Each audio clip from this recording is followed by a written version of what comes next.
Hello, Patricia Brooks here. Today I am heading into the big city of Perpignan. It's about a 35-minute drive from where I live, and it was the first place I called home when I moved to France 4 years ago. So I'm going to take you on a tour so you can see some of the sights, and I'm going to show you where I lived, my first two apartments in the city, and the school I took French lessons at, as well as the place that Salvador Dali called the center of the world. So buckle up, come along for the ride, and I'll see you in Perpignan. I have arrived in Perpignan. I've just parked my car and I'm on my way to Galerie Lafayette to do a little bit of shopping. But just in front of me is Le Castille. Now this is a military building that helped to protect the city. On the right, you see La Porte de Notre Dame, and that was a place that was a meeting spot for friends when we would go out and have a drink or whatever. Let's meet there, and then we'll figure out where we're going to go. Now, this building, Le Castille, is an iconic building. If you see it, you know you're in Perpignan. And it is now a museum. It houses a Catalan museum. Just across from the Castille is the department store, Galerie Lafayette. Now, the Le Castille has a tower, and if you go to the top, there's a magnificent view that you can see. That's the tower. I'm on the top, the rooftop restaurant of Galerie Lafayette, and so the view is pretty spectacular as well. And you can come out here and have a drink, have a coffee or a sandwich, and take in the view. Now, this day was crazy windy, so it wasn't that pleasant, but on a non-windy day, it's pretty nice. Now, this is the Basse River that goes through the city of Perpignan. And this picture was a picture I saw in a guidebook. And that was one of the things that caused me to want to visit the city in the first place. And there are cafes all along, there are stores all along, there are these plane trees all along. It's just a beautiful, beautiful setting. And in August of 2018, I did a Facebook Live challenge where I recorded a Facebook Live every single day. And on this particular day, I decided I was going to record from this corner that I'm going to show you. And I was rehearsing my lines in English, and a woman of about 55 years old, she passes by, she gets to the corner, she turns around, and she stares me dead in the eyes and says nothing. No smile, nothing. So I get to the end of my lines, and then I say hello instead of bonjour. And I document this in the chapter that's called Dancing to the Beat of Your Own Drum, because that was the moment that I realized I didn't really care what she thought. So, heading on to the school that I took my French language class. This is the courtyard of the school, and we had a picnic there in the spring where everybody brought a dish from their own country, and it was a really nice experience. Now, this school was at the end of the street that my first apartment was on, and I'll show you that in a minute.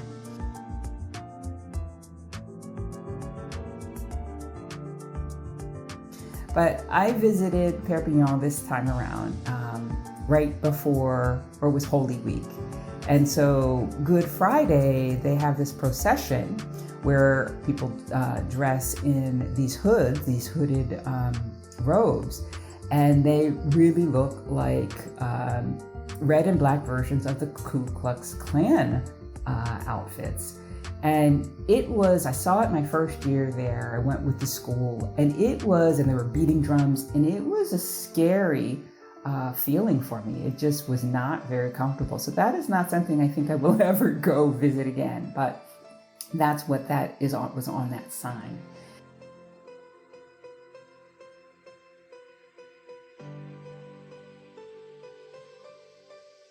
Now, this is the street that was a home to my first apartment. And it was a really cute apartment.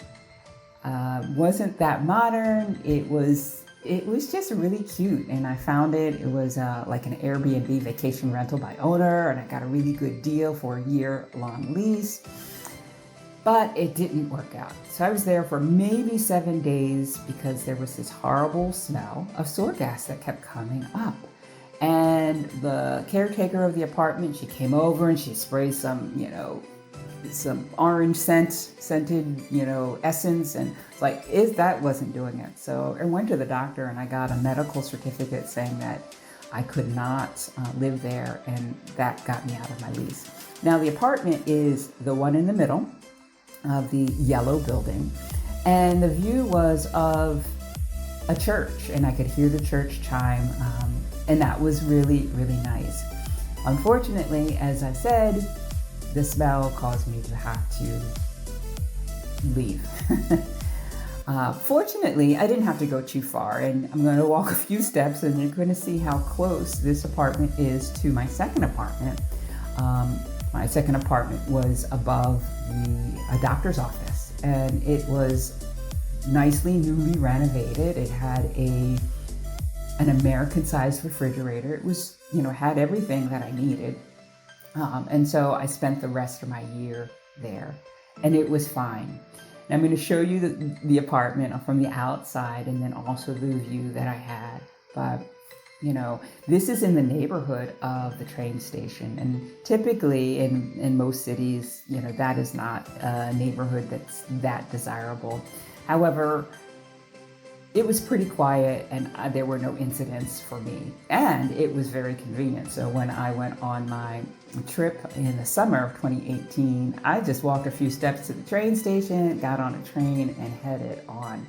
So really convenient. That's one thing I do miss about not living in Perpignan now. It is a 35-minute drive to the train station, which adds, a leg of a trip to sometimes a long trip if I'm heading back to the United States. And this is the apartment, very kind of modern. Those tile rounded portions are balconies, and my apartment was the one on the right, the second story, the top floor, and it was a 2-bedroom, very spacious, very nice inside, and it was great, except for the view that I will show you in a minute.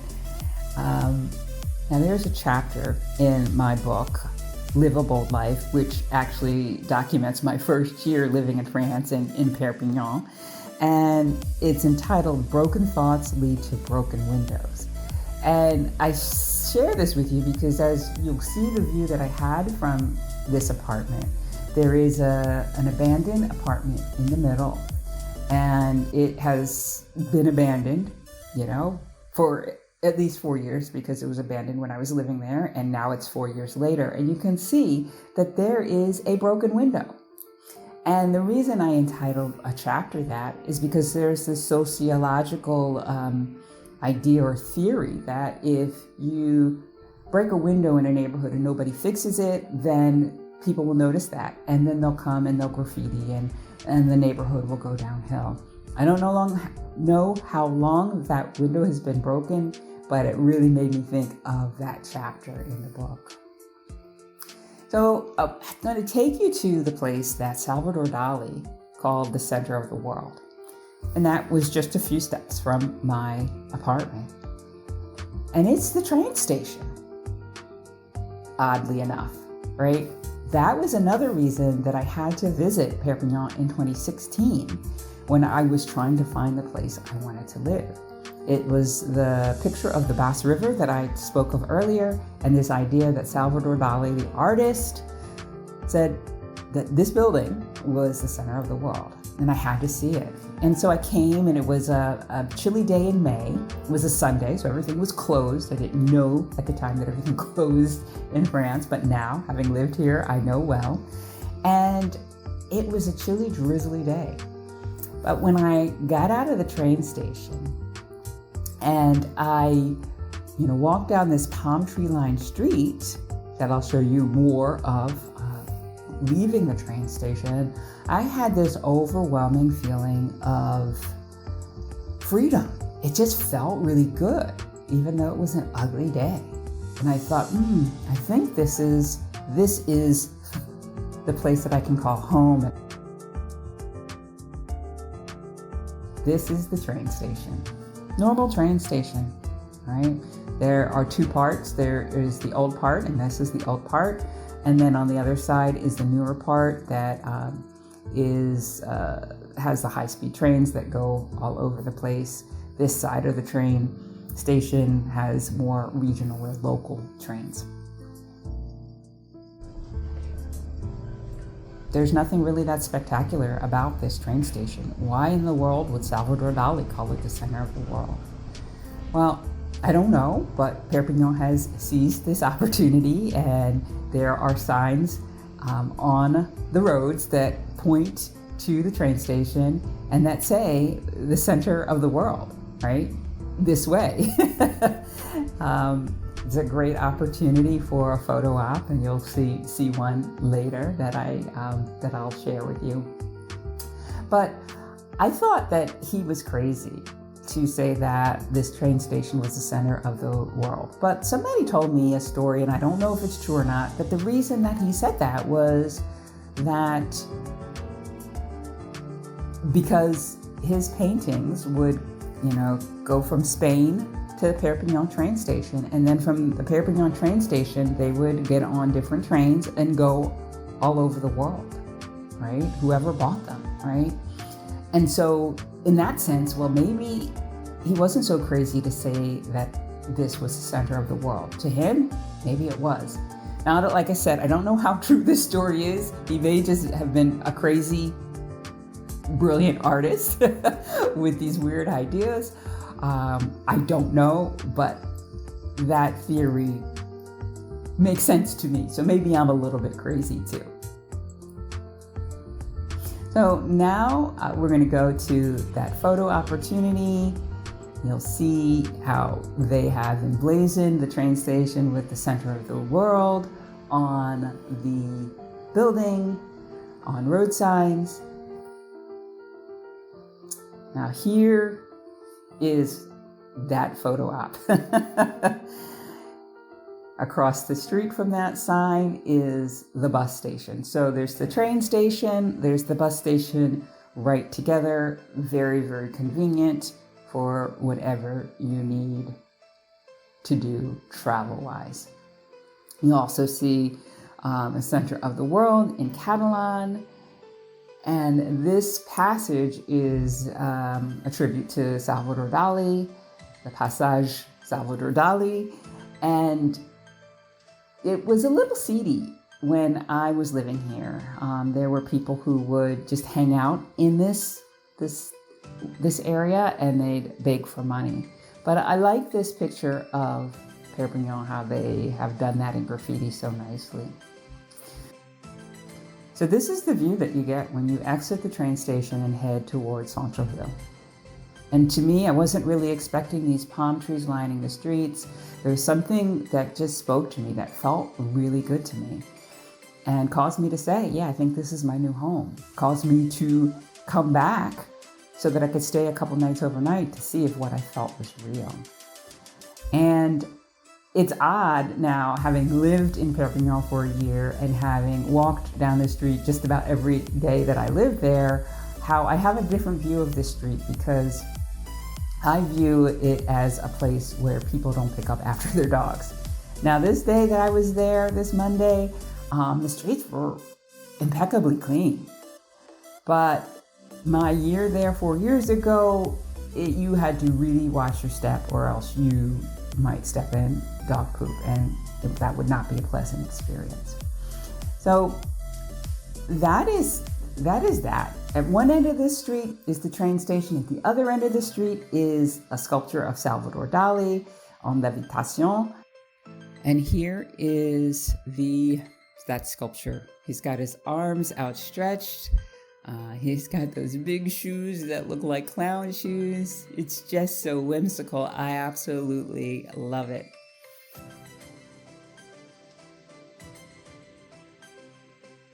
Now here is another vantage point of Le Castille and the port de Notre Dame.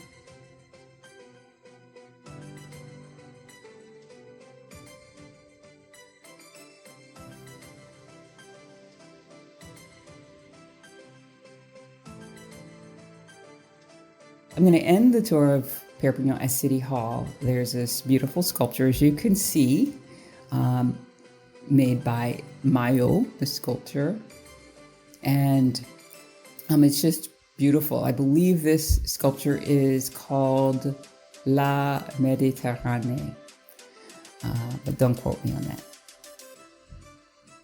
Now that is Perpignan.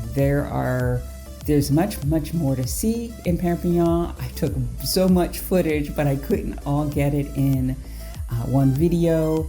You know, if you have the opportunity to visit Perpignan, why not? You know, see it for yourself. Get a sense of the city for yourself, because there's nothing like, you know, being in a place and getting a sense and a feel for that place.